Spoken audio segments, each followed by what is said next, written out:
"You're freeloading," my son shouted across the Christmas dinner table, in the very house where he lived at my expense. His wife nodded stiffly, reinforcing his words. Guests froze, stunned, as I calmly replied, "You have until morning to leave." The next day, police knocked at the door. Before we continue, please subscribe to the channel and comment the time where you are.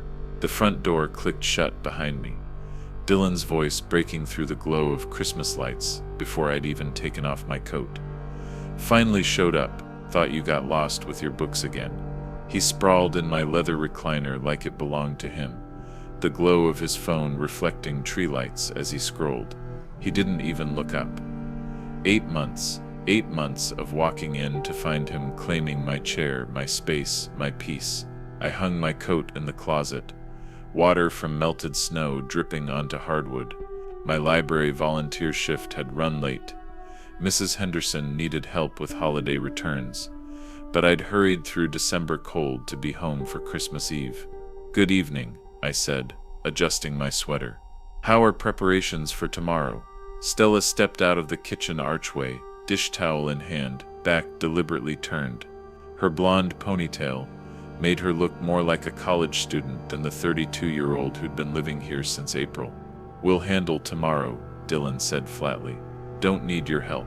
The fireplace crackled softly, shadows dancing across decorations I'd arranged 3 weeks earlier. Garland along the mantel, the ceramic nativity my late wife Margaret had collected. Stockings hung with care. Everything was in its place, except the family beneath them. "Everything's under control," Stella added without turning. I moved toward the tree, straightening a tilted ornament. The silver bell chimed softly. Control. An interesting word choice. "The Smiths are excited about tomorrow," Dylan continued, finally glancing up. "Mary's bringing her potato salad." The words hit hard. The Smiths tomorrow. I hadn't been told about guests. Dylan smirked. "Oh, didn't we mention it? John and Mary are coming. Anne from next door. Tom from work too." His hand waved dismissively. "Just a few people." My grip tightened on the ornament. "A few people in my house, using my dishes, drinking my wine, eating food bought with my pension." "When was this decided?" "Last week," Dylan shrugged, eyes back on his phone. "Stella sent invites. You were probably at the library." Of course, I was at the library. My Tuesday and Thursday routine for 3 years. They knew my schedule. They had planned around it. The Christmas lights blurred as I stared. Red, green, gold, meant to bring warmth. But instead they looked like someone else's decorations, in someone else's home. "How many people exactly?" 6, maybe 7, Stella said flatly, still facing away. "Nothing fancy, except for the expensive wine on the counter, the premium turkey in the fridge, the groceries I hadn't bought." Dylan stretched, feet on the coffee table I'd refinished last spring, now scarred with water rings. "Don't worry, old man. We've got it." Old man, the words landed heavy. 65 wasn't old. Retired wasn't useless. This was still my home, wasn't it? I straightened another ornament, a wooden angel. Margaret had painted by hand. Her brush strokes had always turned simple things beautiful. She would have welcomed unexpected guests. She would have smiled. But Margaret wasn't here, and hadn't been for 4 years. "Well," I said quietly, "I suppose I should get out of your way." "Good idea," Dylan muttered, already lost in his phone. I stood a moment longer, watching him scroll, watching Stella move through my kitchen as if it were hers, listening to the fire crackle where I'd spent so many quiet evenings. Then I climbed the stairs, each creak pulling me farther from the life happening downstairs. Stella's voice carried faintly. Something about tablecloths and seating. My hand brushed the polished banister Margaret had cared for every Saturday. The bedroom door clicked shut, muffling voices below. I paused, listening to muted sounds of preparations that excluded me. Then I removed my shoes, placing them neatly by the bed, and sat in my chair by the window. Snow kept falling, each flake caught in the glow of the streetlight before fading into darkness. Across the street, The Johnsons' house blazed with color, every window and door lined in lights, an inflatable Santa waving mechanically in their yard. I slid open my desk drawer, wood scraping softly. Inside, beneath bills and retirement papers, were photo albums Margaret had organized, chronological, labeled, carefully preserved. The first album opened to our wedding day, Margaret in white lace, radiant, even in the modest courthouse where we married to save money. My younger self stood proudly in a borrowed suit, both of us smiling like we'd won a prize. In truth, we had. I turned the page. Dylan at 6 months, round cheeks, bright eyes, tiny fists, reaching toward the camera. Margaret had preserved every milestone, first steps, first words, first school day. Dylan building blanket forts in this very room at 8. Dylan at graduation, cap slightly tilted, diploma high, pride written across his face. The next photo stopped me. Dylan at 25, the year he'd been promoted to assistant manager at the furniture store. He'd called that night, voice electric. "Dad, I did it. I'm finally moving up." Where had that man gone? The one who worked double shifts, saved months for Stella's engagement ring, and dreamed of building a future instead of relying on one. 8 months ago, he had appeared at my door with 2 suitcases and a story about temporary setbacks. "Just a couple weeks, Dad, until we get steady again." The store had cut his position in March. Stella's salon hours reduced, credit cards maxed out, car payment, rent, dinners out 3 times a week, because Stella claimed cooking was too much after work. I'd agreed without hesitation. They were family, you help family. But help was meant to be a bridge, not a permanent arrangement. Downstairs, something heavy dropped. Stella's sharp voice followed, Dylan's response muffled but dismissive. The same tone he'd used with me earlier. I reached for the small notebook in the drawer. Margaret had teased me about my habit of lists, calculations, keeping track of everything. "You engineer even the grocery shopping, Jasper," she'd laughed. "But numbers don't lie. Utilities up 37% since April. Groceries doubled. Water use tripled with Stella's long showers and Dylan's habit of running the dishwasher daily, full or not. Last week, I'd seen Dylan's credit card bill left on the counter. $250 at the electronics store, $300 at the mall. While I clipped coupons and bought generic, he was purchasing wireless headphones and designer clothes." The notebook filled with calculations. 8 months of higher expenses. 8 months of watching savings shrink while supporting 2 adults who'd forgotten responsibility. Margaret's photograph smiled up at me from the album. She'd always defended Dylan. Saw the best in him when I worried about his spending or shortcuts. "He's finding his way," she'd said. "Everyone does it differently." But this wasn't finding a way. This was taking the easy road built on someone else's sacrifices. A door slammed downstairs. Dylan's raised voice followed, Stella's reply sharper. I closed the photo album and returned it to the drawer, the notebook with it. The growing evidence was clear. My kindness had turned into enablement. My son had mistaken generosity for weakness. The bedroom suddenly felt smaller, pressed by realization. My sanctuary was reduced to a retreat. My house to a place where I hid from those who should have been thankful. Outside, snow kept falling. The Johnsons' Santa waved mechanically at no one. Across the street, families prepared for Christmas Eve together. I was left calculating the price of my own goodwill. As the night deepened, the house grew quieter, though not with peace. The silence felt like the pause before a storm. I changed into pajamas, brushed my teeth, followed the small rituals that had steadied me since Margaret's passing. Back then, routine had been survival. Now it felt like surrender, a quiet acceptance of being pushed aside in my own home.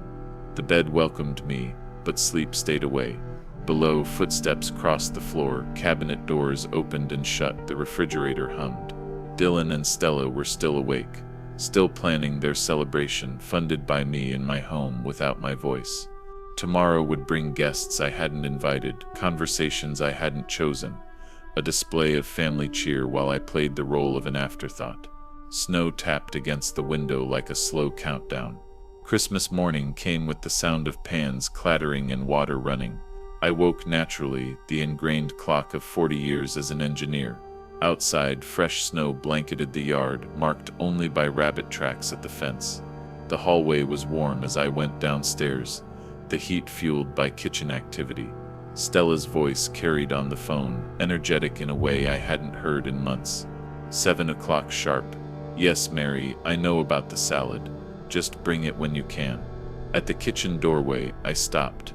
The scene looked less like a family dinner and more like a restaurant opening. Stella moved quickly, phone tucked against her ear, one hand basting a turkey that must have weighed 20 pounds, the other stirring a pot. Counters were crowded with unfamiliar dishes. Crystal bowls, silver platters, new cloth napkins still folded. "Good morning," I said. She glanced over her shoulder briefly. "Morning, coffee's fresh." Through the archway, the dining room table had been transformed. My plain oak table now covered in a cream cloth I didn't own. Place settings for 8 glimmered under the chandelier. The good china, packed away since Margaret's funeral, was out and arranged. Not 6 or 7. 8. "Stella, how many did you invite?" "Dylan handled the invitations," she said, not turning as she arranged bread in a basket. I counted again. 8 plates, 8 wine glasses, 8 sets of silver. The centerpiece of pine, berries, and ribbon alone cost more than a week's groceries. It would have been nice to know the number. I said, "It's Christmas. Friends are coming." Her tone left no room for discussion. The refrigerator revealed more surprises. Expensive wine, a cheese platter, shrimp laid out on a tray, vegetables of premium quality, bundled asparagus, baby potatoes, ingredients for homemade cranberry sauce. Dylan came in from the living room, hair unkempt, still in yesterday's clothes. Without a word, he went straight to the coffee pot. "Your mother and I used to cook Christmas dinner together," I said to his back. "Simple meals, just family." "Well, this isn't just family anymore." He poured coffee into my favorite mug, the blue ceramic one Margaret gave me on my 60th birthday. "We thought you'd want to celebrate properly." Properly. As if my quiet Christmases with Margaret had been lacking. "And who exactly is coming?" Dylan listed names like a grocery list. John and Mary Smith, Anne from next door, Tom Brown from the store and his girlfriend Lisa, maybe Rick down the street if work allowed. He paused. Oh, and Stella's sister might come from Cleveland. 8 possible guests had now become 9. This seems like a lot for what you called a casual dinner. Stella finally turned, wooden spoon in hand, cheeks flushed from the kitchen heat. "We wanted to do something special, show people how grateful we are for." She gestured vaguely around the kitchen. "Everything. Grateful." A thin word from someone who'd treated my home as her own for 8 months. The turkey alone must have cost $60. "We wanted quality," Dylan said defensively. "You always told me not to cut corners." True, I had. But I'd meant in work, in craftsmanship, in building things to last, not in spending someone else's money on appearances. The timer chimed. Stella pulled out a tray of homemade rolls. The smell filled the kitchen, yeast and butter, the kind of warmth fit for a magazine spread. "What time are people arriving?" "Around 2, Dylan replied. "Gives us time to finish up and get ready." 5 hours. 5 hours until my home would be crowded with near strangers, until my living room became a stage for Dylan and Stella to play hosts. I refilled a different mug, since Dylan had taken mine, and stepped into the living room. The Christmas tree looked smaller, crowded by folding chairs brought up from the basement. My reading chair was shoved against the wall. From the kitchen doorway, I watched Stella move with focus, Dylan opening bottles and stirring pans when asked. They worked smoothly together, united in their project. When had they planned this? How many discussions had happened while I was absent? How many choices made without me, the one paying for it? The phone rang. Dylan answered, voice booming with cheer. "Merry Christmas." "Yes, everything's ready. Can't wait to see you." I sat in my displaced chair, coffee in hand, surrounded by signs of a celebration I hadn't agreed to. The day stretched before me like a role I hadn't auditioned for. Smile, be gracious, play the generous patriarch. while my savings bankrolled their ambitions. Snow kept falling outside, blanketing everything in silence. By afternoon, I'd withdrawn to my study, trying to read, trying to focus on anything but the production happening in my kitchen. Still, the sounds carried: clattering dishes, running water, Stella's voice directing every step. At 6 sharp, the doorbell rang. Straightening my sweater, I went to the front door. Through frosted glass, 2 bundled figures waited. "Jasper," Mary Smith greeted brightly, balancing a dish and a bottle wrapped in festive paper. Behind her, John stamped snow from his boots. "What a lovely home. Thank you for inviting us." "Inviting? To my own house?" "Yes, of course. Please, come in." I forced a smile and stepped aside. Mary bustled in, John followed. I hung their coats in the closet I'd organized decades ago. As I placed them beside my jacket, I wondered when I had become the guest here. "Oh, it smells divine," Mary called toward the kitchen. "Stella must be such a cook." I followed them, watching her admire the decorations, the photos, the furniture arranged just so. "Actually, Stella does the cooking," I said evenly. The bell chimed again. Ann Wilson stood there, plate of cookies in hand, cheerful as ever. "Merry Christmas, dear. I brought my sugar cookies. Dylan said they were your favorite." Dylan said. When had my taste been passed around like small talk? "That's thoughtful." I managed, taking them and guiding her inside. The room filled quickly, coats piled, voices overlapping. Tom Brown arrived last with a case of beer, calling out, "Dylan, what a beautiful place. Thanks for having me." I moved among the guests, pouring drinks from my bar cart, opening bottles I'd purchased, setting glasses in familiar spots. Every detail confirmed my ownership. Yet comments credited Dylan as host. "You've decorated beautifully," Mary said, glass in hand. "These ornaments look like family heirlooms." "I've always loved the holidays in this house," I answered, the truth escaping. John studied the mantle photos. "How long have you and Dylan lived here together?"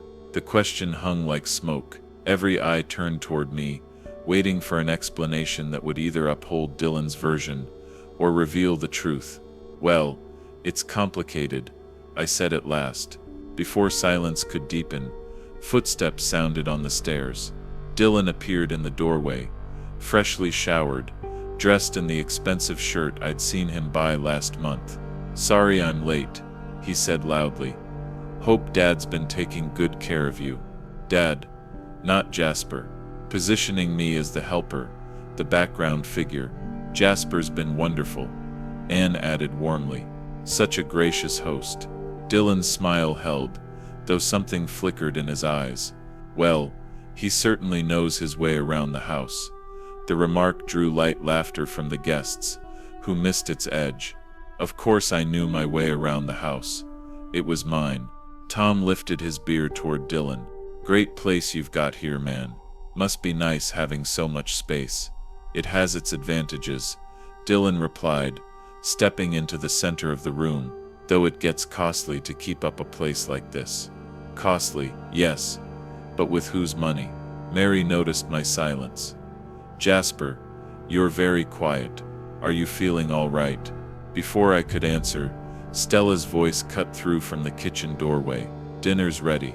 Everyone, come to the table." The call set the room in motion. Guests rose with their glasses, following her toward the dining room. I stayed seated for a moment, watching Dylan lead them to the carefully arranged table, hosting with my dishes. The room buzzed with admiration for the centerpiece, the polished china, and the setting around my oak table. I followed last, feeling like a visitor in my own home. The dining room glowed with candlelight and holiday cheer. My table, which had held decades of family meals with Margaret, now wore an elaborate cloth I didn't recognize. The china, stored away since Margaret's funeral, gleamed under the chandelier she had once chosen. Mary admired the centerpiece, while Tom praised the formal arrangement. Guests anticipated the meal, unaware they were part of an erasure of my place here. I reached for my usual chair at the head of the table, the seat I had occupied for nearly 30 years. Dylan stepped into my path. Stop. The word cut through the chatter. Conversation died. Forks stilled midair. Every head turned. You're not invited to this dinner table, freeloader. The silence that followed was absolute. Snow tapped against the windows. Tom's beer hung midair. Mary's hand froze on her glass. Anne's mouth opened in shock. What did you just say? My voice was quiet, almost a whisper. You heard me. Dylan stood tall, drawing confidence from the stunned room. We invited real guests tonight. Mary gasped softly. I stood frozen, hands still reaching for my chair, as my grown son blocked me like a guard at a private event.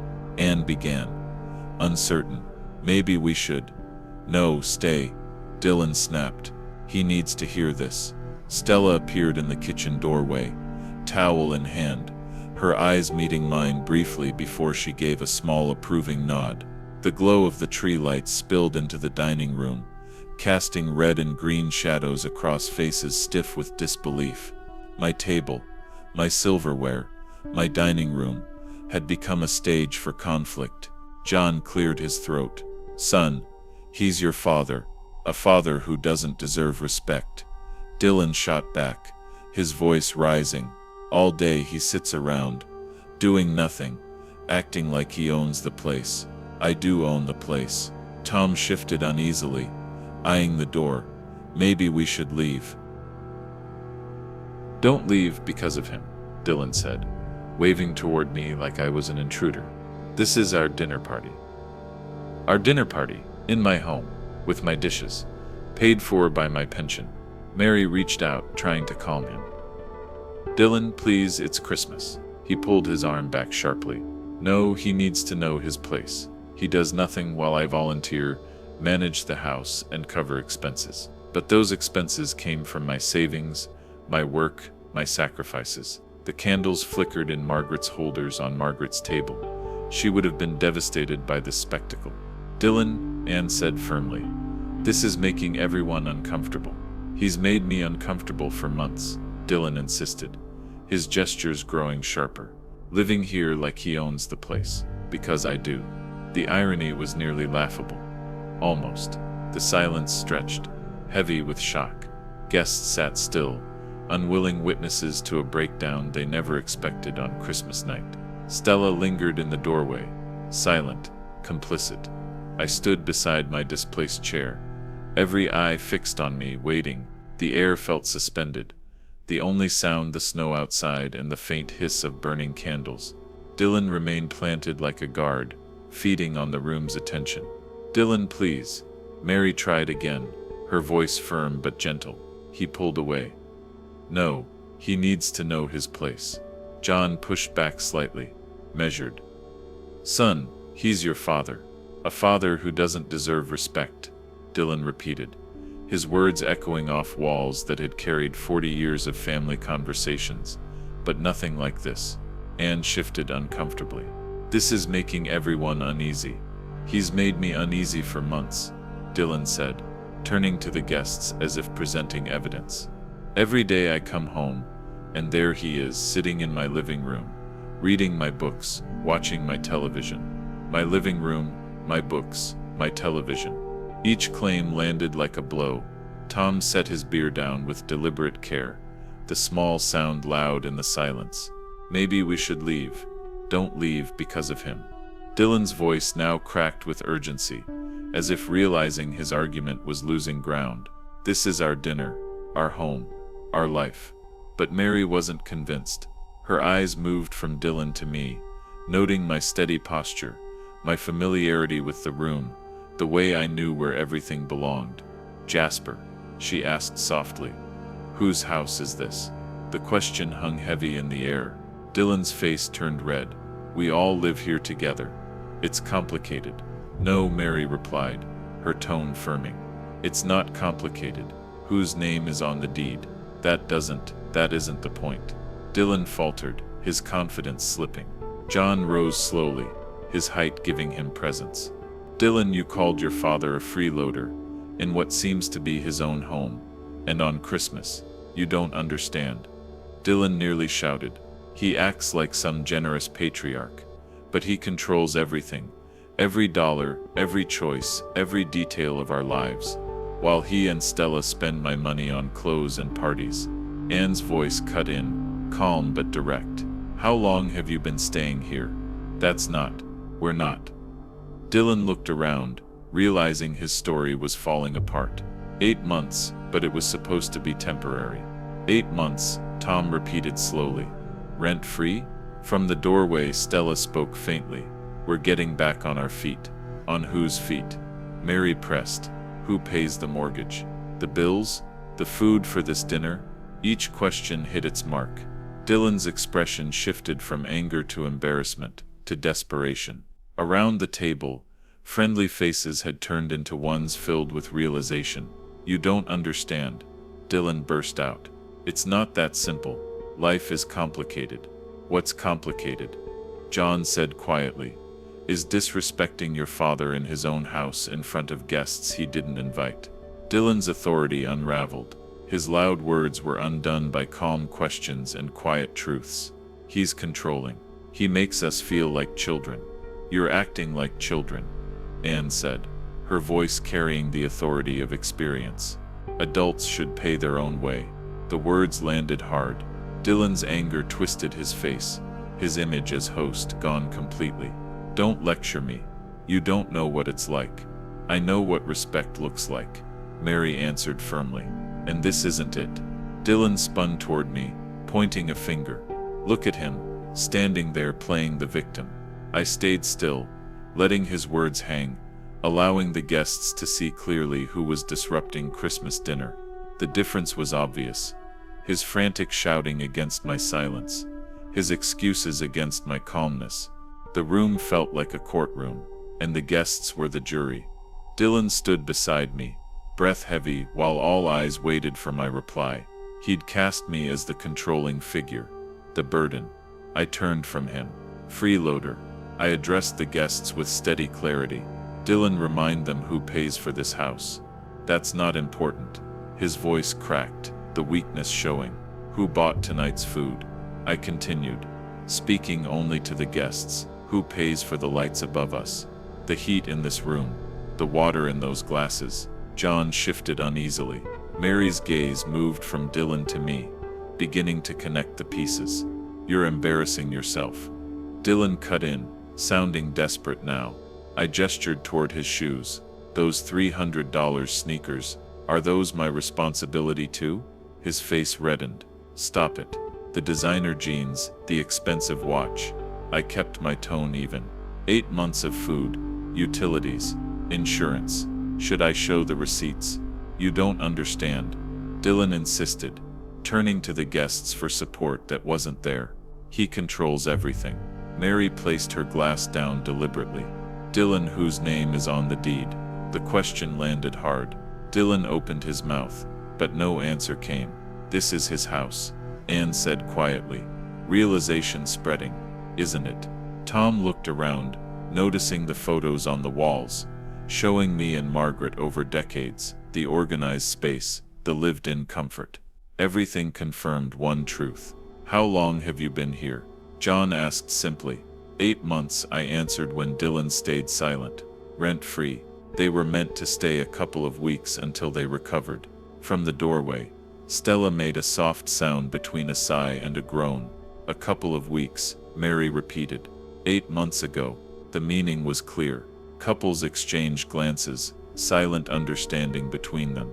Dylan, Anne said, her voice firm with disappointment. You called your father a freeloader in his own house. You don't understand. Dylan tried again, but it sounded hollow. I understand well enough, Tom said quietly. He looked at me with respect. You've supported them for 8 months. The silence that followed was no longer confusion, but realization. The guests saw Dylan's expensive clothes differently, understood the elaborate dinner in context, and recognized how naturally I moved in my own home. Those credit card bills on the counter, I added, still addressing the guests. $12,000 in debt, while living in my house, eating my food, and using my utilities. Dylan quote. Sal's face had drained of color. his story collapsing piece by piece. He makes us feel like children. He tried one last excuse. You're acting like children, Mary replied firmly. Adults should pay their own way. Her words struck Dylan hard. He stumbled slightly, looking around the table at faces that had begun the night friendly, but were now filled with disapproval. John rose slowly, his height lending authority in the tense room. I think we've heard enough. The dining room, once Dylan's stage for playing host, had become a courtroom, and the judgment was clear.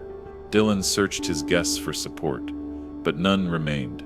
This isn't over, he muttered, but the words carried no weight. 3 beats of silence passed before he erupted. His chair scraped harshly against the floor as he jumped up, fists pounding the table so hard the glasses shook. Enough. The word burst from him, making Anne flinch, Mary clutch her chest, and Tom half rise from his chair. Go to your room right now. The command was meant to shame me, to assert control through anger. Dylan pointed toward the stairs as if disciplining a child. I remained still. The contrast was clear, his red-faced rage against my calmness. The guests sat frozen, witnessing something beyond a family quarrel. John cleared his throat. Dylan, maybe you should. But Dylan spun on him, eyes wild. You don't get it. I'm the one in charge. This is my house. The words sounded empty now. Dylan, Mary said softly, concerned. Please sit. I won't sit down in my own dining room. He began pacing, fists clenched, repeating that I controlled every detail of their lives. Stella shifted in the kitchen doorway, caught between loyalty and alarm. He needs to learn respect. Dylan insisted, his voice breaking. Go upstairs now.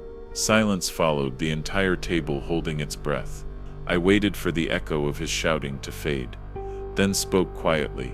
You have until morning to move out. My tone was steady, final, without anger, just fact. The words stopped him cold. His mouth fell open. What? We're not leaving. You have until morning.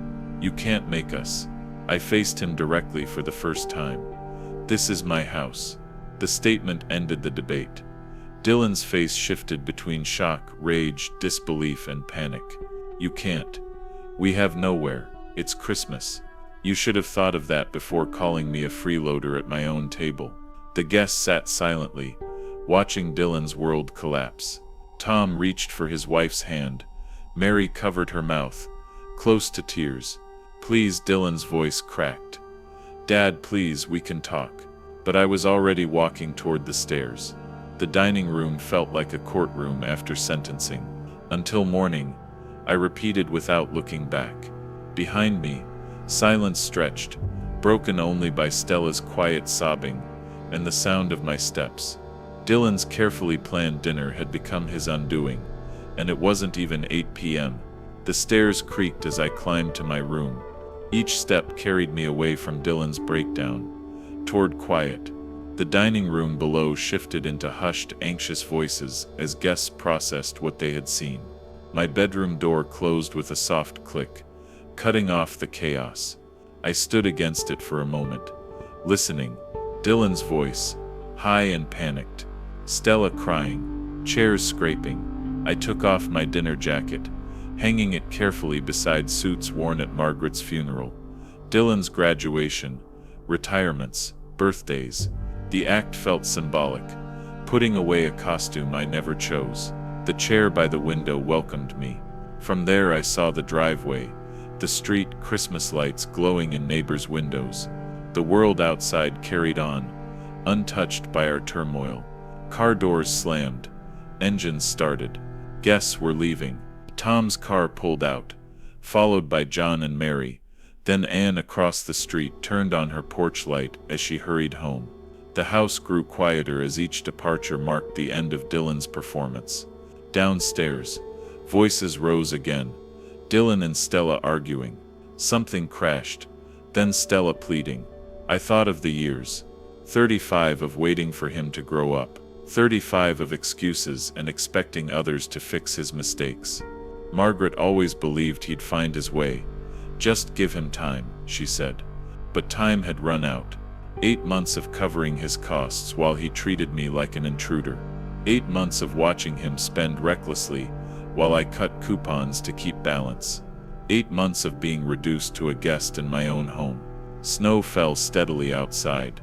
The Johnsons' inflatable Santa waved on, untouched by human conflict. Christmas would return tomorrow, regardless of family arguments or ultimatums. Around 9 o'clock, the house finally went quiet. No more arguing, no more crying, no more rushed movement. Either Dylan and Stella had worn themselves out, or they had gone to the guest room to decide their next step. I settled deeper into my chair, feeling something I had not known for months: peace. The familiar comfort of my own space, my own thoughts, my own choices without interference. Tomorrow would bring consequences. Dylan would likely test the ultimatum, convinced I would not enforce it. He had learned that his attempt at public shaming had failed, but desperation might push him to try again. Let him. I had spent 40 years solving engineering problems, breaking down systems, finding solutions. Dylan was now a problem with a clear answer: removal. The clock passed 10. Outside, the neighborhood had quieted into Christmas night calm. Porch lights dimmed, windows glowing with tree lights and family gatherings. Ordinary families finishing ordinary holidays. I would have a normal Christmas again. Starting tomorrow. The house shifted softly around me, settling into winter silence. Whatever faint sounds came from below no longer reached my refuge. For the first time in 8 months, I felt at home. When I woke, the first thing I noticed was silence. No water running from their bathroom, no footsteps overhead, none of the noise that had defined 8 months of forced cohabitation. The digital clock read 10 o'clock, 2 hours past the deadline. I showered and dressed with care, selecting clothes that signaled authority: pressed slacks, collared shirt, and the leather belt Margaret had given me for our 20th anniversary. Every step felt deliberate, preparing for a conclusion that had been clear since Dylan's first month of excuses. The stairs creaked under me as I descended into the aftermath of the previous night. Sunlight came through windows I had left uncovered, lighting the remains of what was meant to be Christmas dinner. Wine glasses still sat out, some with traces of expensive wine bought with my pension. Plates of cold turkey and hardened gravy cluttered the table like evidence of conflict. The good china, Margaret's china, looked dishonored, marked by the evening's fight. Dylan's leather jacket hung on my reading chair, its $200 price burned into memory from the day I watched him buy it. Stella's cosmetics still covered the upstairs counter, her expensive creams claiming space like an unwanted occupation. I brewed coffee in a kitchen still carrying the smell of turkey, listening for signs of life from their room. Nothing. They were confident I had been bluffing. 35 years of seeing me bend and compromise had convinced them I had no follow-through. But the morning felt different. No doubt, no hesitation. The decision had solidified overnight into something final. They had their chance to leave on their own terms. They had chosen defiance. I sat at the kitchen table with coffee, where I could watch the hall leading to their room. The house seemed larger, as if the weight of their presence had already lifted. Across the street, the Johnsons hung Christmas lights they had forgotten earlier. Normal people with normal concerns, not dealing with adult children calling them freeloaders. The coffee tasted good, an expensive brand Dylan had once insisted on. Another irony, I would finish the rest after they left, a small victory with something bought using my generosity. The clock's hands reached 11. Still no sounds upstairs, no signs of packing, no recognition of the deadline. Their silence was its own message. A bet I lacked resolve. They were about to discover how costly that assumption was. At exactly 11 o'clock, I heard floorboards above, muffled voices, the toilet flushing. Awake at last, likely discussing how to recover from the previous night. I waited with my coffee, patient as ever, but this time with purpose. Dylan came downstairs in silk pajamas. Stella had given him for his birthday. $70 pajamas. I remembered the receipt. His hair was untidy, but his posture was easy, as if the storm had passed. "Morning, Dad," he said, walking into the kitchen, bare feet tapping against the tiles I had laid 15 years ago. Coffee smells good. I watched him pour into the mug Margaret had painted in her ceramics class, the one that read "World's Best Husband." Another quiet violation among many. "Sleep well?" I asked at last. He leaned on the counter, pretending comfort. "Last night got pretty heated. You know how holidays are, everyone's stressed. Emotions high."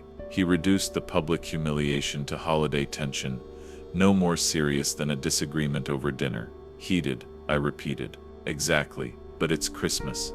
"Well, the day after." He motioned toward the living room, where wrapping paper from gifts, bought with my money, still littered the floor. Time to move on. Family's family. Family's family. The phrase had excused 8 months of financial dependency and manipulation. "So everything's fine now?"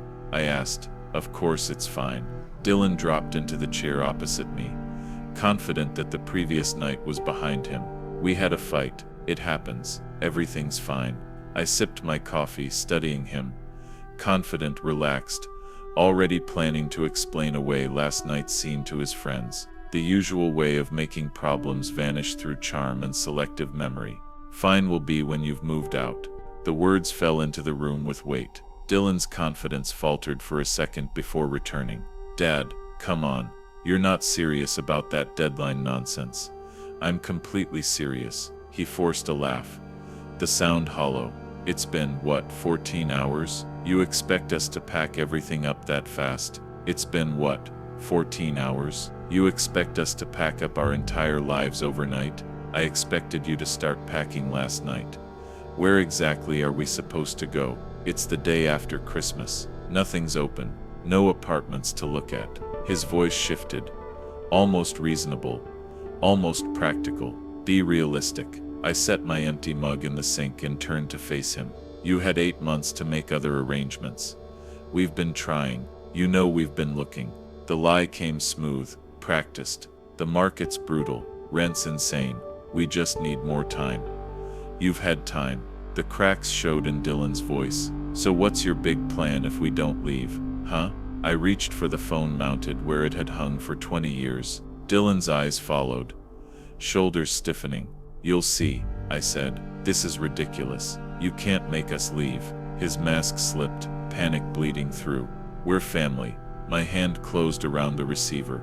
"I've been thinking about this for 8 months, I said. "I thought about it all night." "The time for thinking is over." The police arrived in 23 minutes. 2 officers, one young, hair cropped close, the other older, his patience weathered by decades of family disputes gone legal. "Sir, we received a call about a property dispute." "Yes, officer. I need assistance removing unauthorized occupants." I handed over the folder. Deed, mortgage, utilities, every line in my name. Dylan appeared in the hallway, silk pajamas hanging awkwardly on his frame. His face had gone pale. "This is crazy. He's my father. We had a family argument. That's all." The younger officer studied my papers while the older listened without blinking. Property law wasn't complicated. Your name was either on the deed or it wasn't. "Sir, are you the sole owner of this property?" "Yes, my wife and I purchased it in 1987. It's been paid off for 12 years. They were guests. That ended last night." The officers exchanged one of those glances professionals trade when family squabbles harden into legal lines. "Sir," the older officer said to Dylan, "you'll need to gather your belongings and leave. This is insane. We've lived here 8 months. The owner has the right to remove unauthorized occupants. You have no lease, no contract, no tenancy rights." Stella appeared on the stairs, a bathrobe tied loosely, makeup streaked from tears. Her voice was small. "How long do we have?" "Gather essentials now," the officer said gently. "You can arrange the rest later." The next hour unwound with mechanical efficiency. Dylan swung between rage and bargaining, but the law wasn't moved by tantrums. Boxes stacked in the hallway. Suitcases rolled down the steps. Stella's cosmetics disappeared into bags. 8 months of invasion undone in 60 minutes. Neighbors gathered, porches, windows, the curious orbit of suburbia. Mrs. Henderson walked her dog past twice, head angled toward my driveway. At the car, Dylan shoved the last box inside. Voice low and bitter. This isn't over. You think you've won, but it isn't over. The words steamed in the cold, weightless against police presence and signed paperwork.